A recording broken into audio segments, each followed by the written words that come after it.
Yo les gars, c'est Mathis Football. On se retrouve aujourd'hui pour un tout nouveau débrief. Le débrief de cette rencontre entre le Pays de Galles et l'Angleterre. Score final 3 buts à 0 pour l'Angleterre avec donc ce doublé de Rashford et le but de Phil Foden. Donc une première mi-temps déjà les mecs dans l'ensemble, voilà, très mauvaise. Avec le Pays de Galles qui avait vraiment mis en place un verrou défensif dans sa moitié de terrain et qui sortait pas.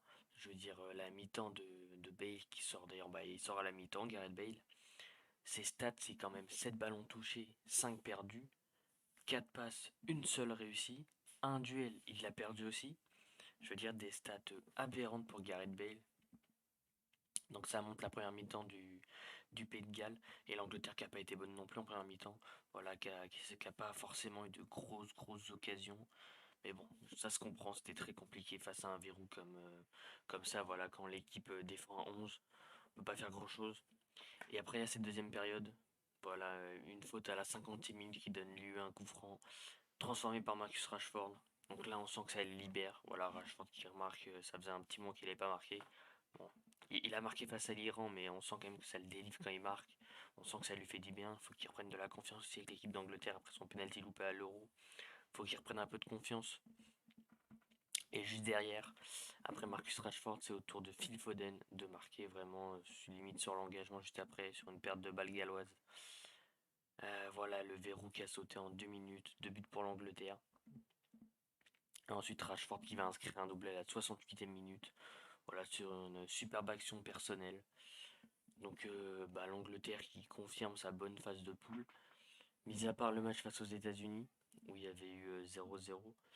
Mais le match face à l'Iran, voilà 6-2.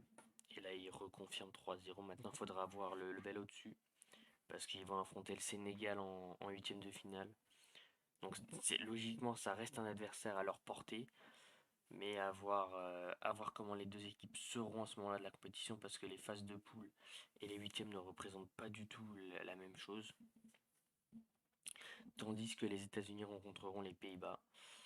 Donc ça sera déjà deux belles affiches, moi j'aime bien. Voilà, Angleterre-Sénégal, c'est une affiche qu'on n'a pas souvent vue, peut-être même jamais d'ailleurs. Et un Pays-Bas-États-Unis, pareil, sûrement une affiche qu'on a peut-être jamais vue ou alors quasi pas. Donc c'est bien de voir des affiches qu'on voit jamais. Mais écoutez, dans l'ensemble, c'était un match assez ennuyant, Pays de Galles-Angleterre. Parce qu'au premier mi-temps, ça a beaucoup défendu et ça a rien fait, donc on s'est ennuyé. Et les troisième mi-temps, voilà, ils ont mis 2 buts très rapidement, ce qui fait que le Pays de Galles a essayé de sortir, mais ils sont pas restés. Du coup, ils se sont remis dans leur moitié de terrain, ils n'ont pas bougé. Ils en reprennent un troisième, après pareil, ils sont pas ressortis, ils n'ont rien fait. Donc bon, voilà, c'était pas un bon match, ni un grand match dans cette Coupe du Monde. Mais bon, voilà, il peut pas y avoir que des matchs parfaits. Mais en tout cas, les mecs, ça sera tout pour moi. Comme d'habitude, si la vidéo vous a plu, je vous invite à liker et à vous abonner avec la petite cloche de notification, les mecs. Ça fait extrêmement plaisir.